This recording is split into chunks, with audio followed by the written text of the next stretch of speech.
Are you done being rude? Oh, apparently not.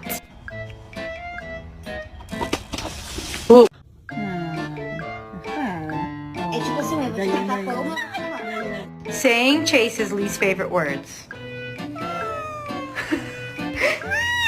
Yeah.